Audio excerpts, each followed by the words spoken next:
नमः सिद्धेभ्यः। ॐ नमः सिद्धेभ्यः। ॐ नमः सिद्धेभ्यः। नमो अरिहन्ताणं।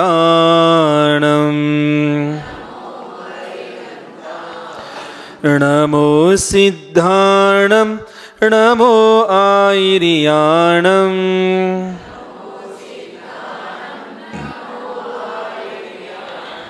नमो उवज्झायाणं।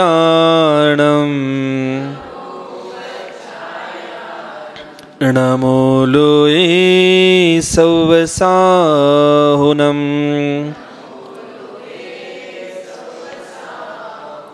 जो पंच परमेष्टि भगवान की, 24 भगवान की, द्वादशांग जिनवानी माता की, चारित्र चक्रवर्ती 20वीं सदी के प्रथमाचार्य शांति सागर जी मुनि महाराज जी की, संत शिरोमणि आचार्य भगवान श्री विद्यासागर जी मुनि महाराज जी की, मम दीक्षा गुरु प्रातस्मरणीय शांतमूर्ति वात्सल रत्नाकर आचार्य भगवान श्री सन्मति सागर जी मुनि महाराज जी की, युवा सम्राट क्रांति रत्न आचार्य भगवान श्री चंद्रप्रभ सागर जी मुनि महाराज जी की, अहिंसामय विश्व धर्म की,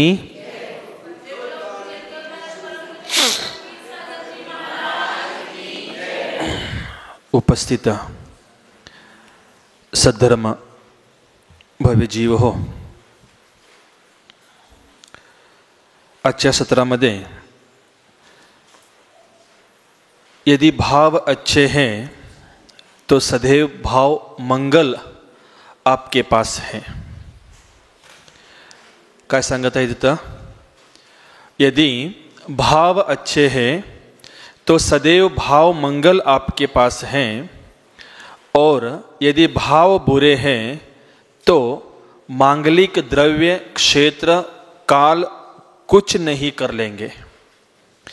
इಲ್ಲೊಂದು ಉದಾಹರಣೆ ಮತ್ತು ಕನ್ನಡಕ್ಕೆ ಓದಿತದ. इथे एक उदाहरण सांगत आहेत. जब राजा श्रेणी के भाव बुरे हुए तो यशोधर मुनि महाराज जी के गले में मरा हुआ सांप डाल दिया था. ज्या वेळा यशोधर मुनी महाराजांच्या गळ्यामध्ये राजा श्रेणिकानं मेलेला सापाला घातला, त्यावेळेला त्याचे भाव कसे होते? वाईट भाव होते, चुकीचे भाव होते. आणि त्याच वेळेला त्या राजा श्रेणिकाला नरक गतीचा बंद सुद्धा झाला. बघा,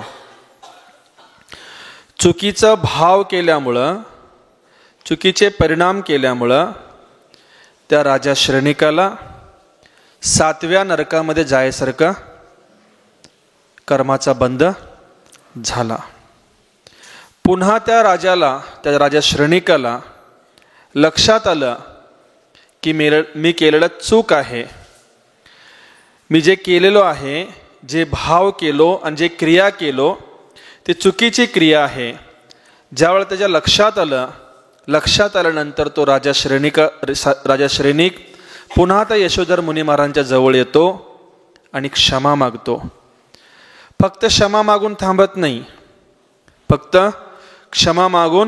थांबत नाही, पश्चाताप व्यक्त करतो आणि प्रायश्चित घेण्यासाठी तो चिंतन करतो की एवढा मोठा मी पाप केलेला आहे, एवढा मोठा मी चुकीचा कृत्य केलेलो आहे, आणि ह्या पापाचा, ह्या कार्याचा एकच प्रायश्चित असू शकतो की माझं गर्दन, काय म्हणता याला, मान, गळा कापून त्या महाराजांच्या चरणामध्ये टाकलो तरी सुद्धा माझं हे पाप फिटणार नाही. एवढा मोठा पाप मी केलेला आहे. असा इतका पश्चाताप व्यक्त करतो, मनामध्ये परिणाम, इतके चांगले परिणाम ठेवून घेतो, महाराजांच्याकडे क्षमा मागतो. परंतु महाराजांचा उपदेश ऐकून, संदेश ऐकून त्याच व्यक्तीला भव बिघडलेले होते त्याचे पुढचे, त्याच व्यक्तीला भव सुधारण्याला सुद्धा निमित्त कोण ठरलं? ज्या महाराजांच्या मुळं त्याचे भव बिघडले, निमित्त कोण होते तिथं? यशोधर मुनी महाराज जे निमित्त होते.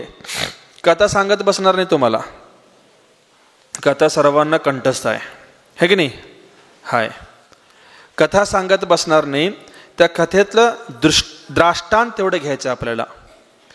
ज्या दिगंबर मुनी महाराजांच्या निमित्तानं, यशोधर दिगंबर मुनी महाराजांच्या निमित्तानं त्या श्रेणिक राजाला 7व्या नरकामध्ये जाण्यासारखं आयु बंद करून घेतला, कर्माचा बंद करून घेतला, नरकात जाण्यासारखा कर्माचा बंद करून घेतला. त्याच दिगंबर मुनी महाराजांच्या उपदेशानं, संदेशानं, त्याच निमित्तानं त्याचं भाव सुद्धा काय झाले? सुधारले. सुधारले की नाही? सुधारले की नाही? सुधारले की नाही? सांगा, काय सुधारलं? तुम्ही कधी सुधारणार? तुम्ही कधी सुधारणार? आम्ही तर सुधारले, आम्ही तर सुधारले. आम्ही तर एका महाराजांचं प्रवचन ऐकून, एका महाराजांचं, कुठल्या महाराजांचं? आचार्यशींचं प्रवचन ऐकून त्यांचं वात्सल्य मिळवून घेतलो. वात्सल्यानं, त्यांच्या प्रेमानं, त्यांच्या करुणेनं आम्ही सुद्धा आमचे भव, जे वर्तमान भव आहे, भविष्यातलं माहीत नाही, परंतु वर्तमान भव तर सुधारून घेतलो. तुम्ही कधी सुधारणार? सुधारले? मला मराठी चॅनल चालू करायला सांगितलं आणि हिने उठून चाललं. हां, जाऊन या. तुम्ही कधी सुधारणार? आज वार कुठला? ಹೆಂಗ್ ಬರ ಕೇಳಿತ್ ನಿಮಗೆಲ್ಲರಿಗೆ? ಓವಾ नेसणार नाहीत म्हणा. का म्हणा? बघा, सूचना फक्त एकदा द्यायची असते. सारखं सारखं सूचना काय म्हणा? काय म्हटला? बघा, सूचना फक्त एकदा द्यायची असते. आणि सूचना जर सारखं सारखं सांगायला लागलं की नाही, सांगणाऱ्याला पण किंमत राहत नाही. ऐकणाऱ्याला तर नसतेच आणि सांगणाऱ्याला सुद्धा किंमत राहत नाही.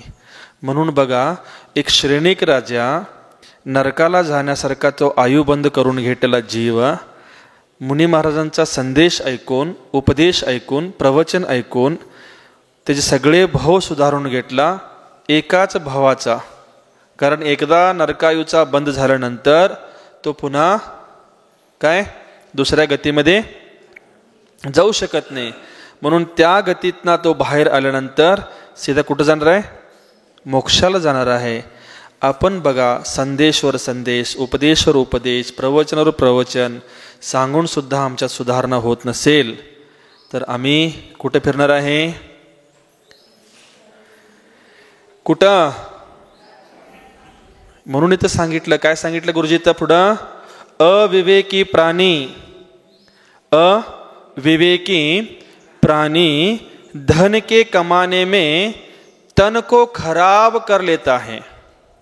अविवेकी प्राणी धन को कमाने में तन को खराब कर लेता है, फिर तन को सही करने के लिए धन को नष्ट कर देता है.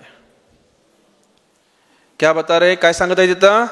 अविवेकी प्राणी धन को कमाने के लिए तन को खराब कर देता है. हा अविवेकी प्राणी जो आहे, पैसे कमवण्याच्या नादाला लागून आपल्या शरीराला काय करतोय? बिघडवून घेतोय, खराब करून घेतोय. आणि या शरीराला सुधारण्यासाठी आपल्याजवळ जे धन आहे, संपादन करून ठेवलेलं आहे, ते धन नष्ट करून ठेवतोय. बघा, म्हणून सांगत आहेत, धन का सुख नहीं ले पाता. जे कमवून ठेवलेलं आहे त्या धनाचं सुख सुद्धा त्याला मिळत नाही. कभी अस्पताल में जाकर मरीज को देखना, कधी तर एकदा हॉस्पिटलमध्ये जायचं, आणि ते पण कुठल्या हॉस्पिटलमध्ये जायचं? सरकारी हॉस्पिटलमध्ये जायचं. कुठं? सरकारी हॉस्पिटल, दवाखान्यात जायचं, आणि तिथं पेशंट असतात की नाही, रोगी पेशंट, त्या पेशंटांना बघायचं. कभी अस्पताल में जाकर मरीज को देखना जो डॉक्टर से कहता है जितना पैसा चाहिए ले लो, जितना पैसा चाहिए ले लो, पर कुछ क्षण का जीवन मेरा बचा लो. तुला पाहिजे जितकं पाहिजे तेवढं पैसे घे माझ्याकडनं, जितकं पैसे पाहिजे सगळं पैसे मी देतो, परंतु थोडं तर का होईना माझं जीवन काय कर, वाचव. मिळालेली संधी परममती माताजीने सांगितलं मगाशी प्रवचनामध्ये. काय सांगितलं? लक्षात आलं कोणाला? मला तर आलं. पापानुबंधी ना, आम्ही काय करायला माहितीये काय? पुण्यानुबंधी पाप करायला लागलेलो आहे. काय करायला? पुण्यानुबंधी पाप करत आहे, म्हणून या संसारामध्ये भटकत आहे आम्ही सर्वजण. पुण्याचा बंध आहे, पुण्याचं फळ आहे, म्हणून आम्हाला हे मनुष्यकुल मिळालेलं आहे. पुण्याचा बंध आहे, पुण्याचा फल आहे, म्हणून हा मनुष्यकुल मिळालेला आहे.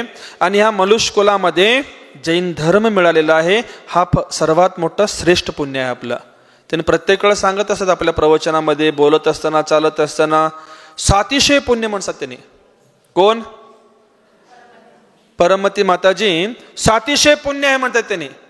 सातिशय पुण्याचा अर्थ काय माहितीये तुम्हाला? सातिशय पुण्याचा अर्थ माहितीये?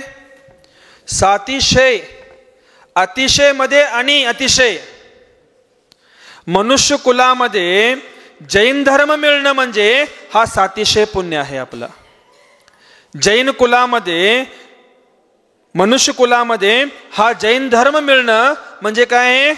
अतिशय मध्ये अतिशय पुण्य आहे. आणि त्याच्यामध्ये सातिशय पुण्यानं आपल्याला जैन धर्म मिळालेला आहे.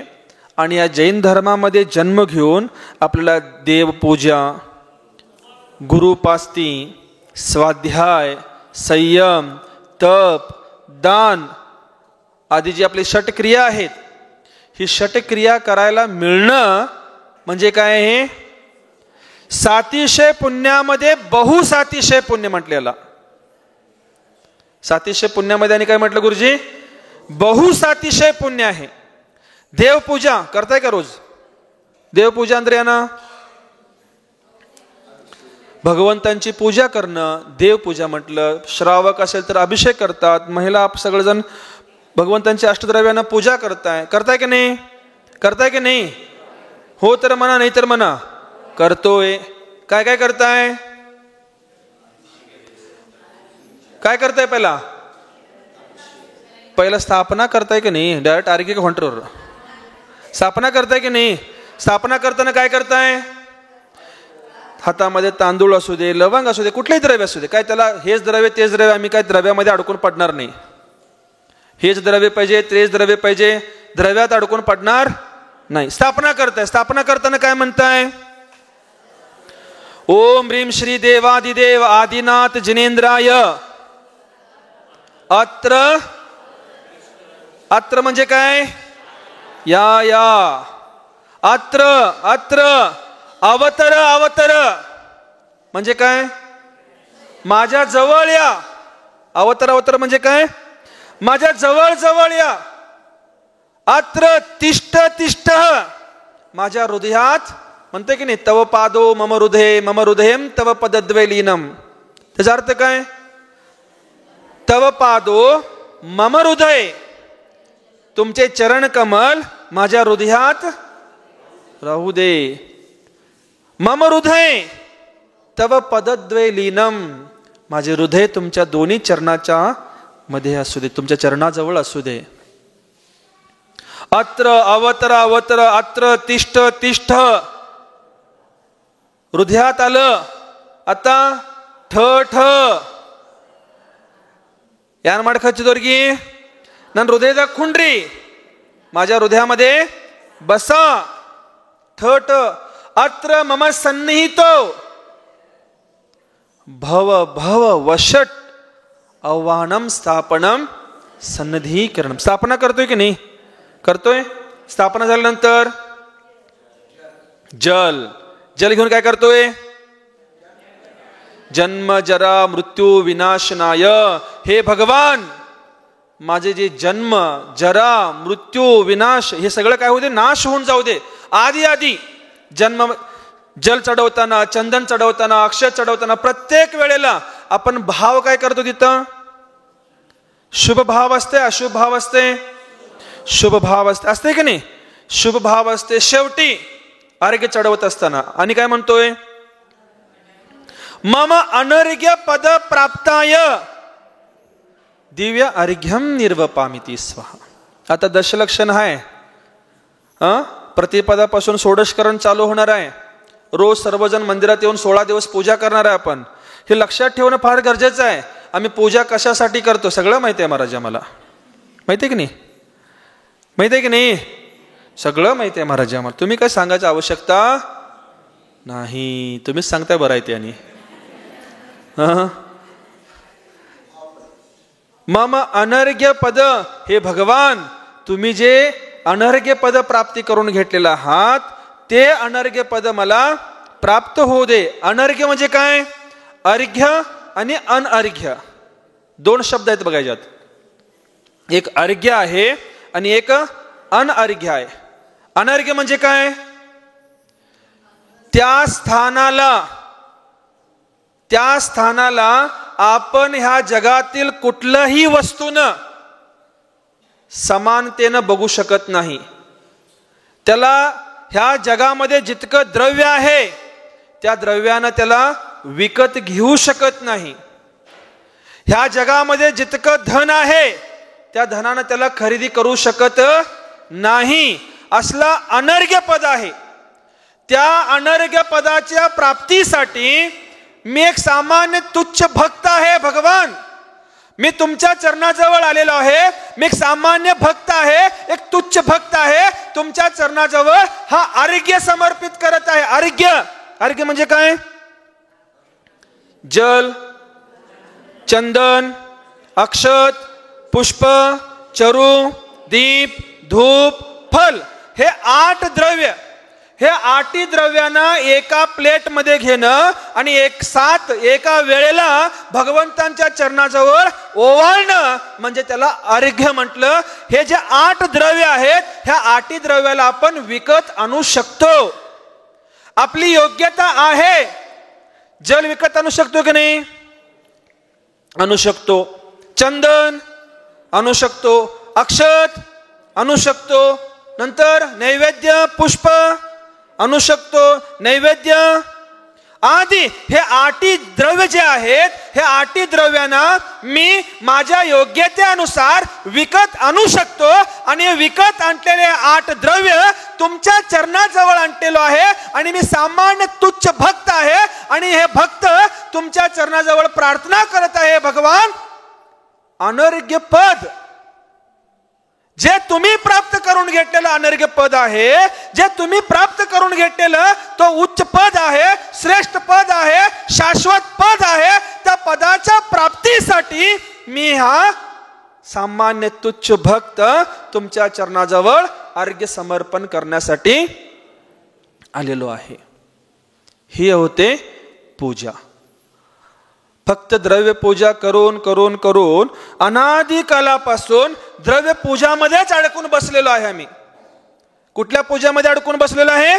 द्रव्य पूजामध्ये अडकून बसलेलो आहे. द्रव्य हे पाहिजे, असं पाहिजे, तसं पाहिजे. मी काय सांगत बसणार नाही. ते 13 आणि 20 शुद्ध आणि अशुद्ध ज्याचे जे भाव आहेत त्या भावनेनुसार, त्याच्या योग्यतेनुसार जो भक्त भगवंतांच्या भक्तीमध्ये लीन होऊन जे द्रव्य चढवेल तेच द्रव्य ते भगवंतांच्यासाठी योग्य आहे आणि त्या भक्तासाठी श्रेष्ठ आहे.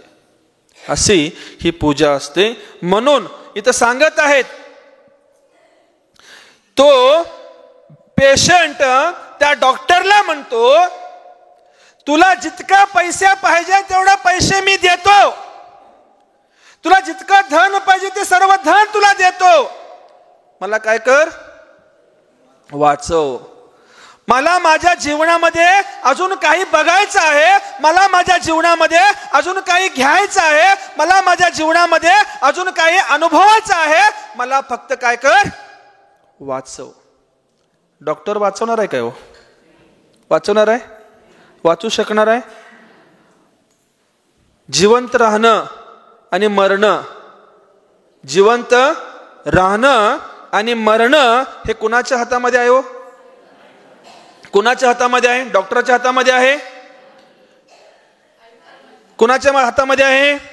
भगवंतांच्या हातामध्ये आहे? कुणाच्या हातामध्ये आहे? जिनवानीच्या हातामध्ये आहे? कुणाच्या हातामध्ये आहे? गुरूंच्या हातामध्ये आहे? कुणाच्या हातामध्ये आहे? डॉक्टरच्या हातामध्ये आहे? वकिलाच्या हातामध्ये आहे? जजच्या हातामध्ये आहे? इंजिनियरच्या हातामध्ये?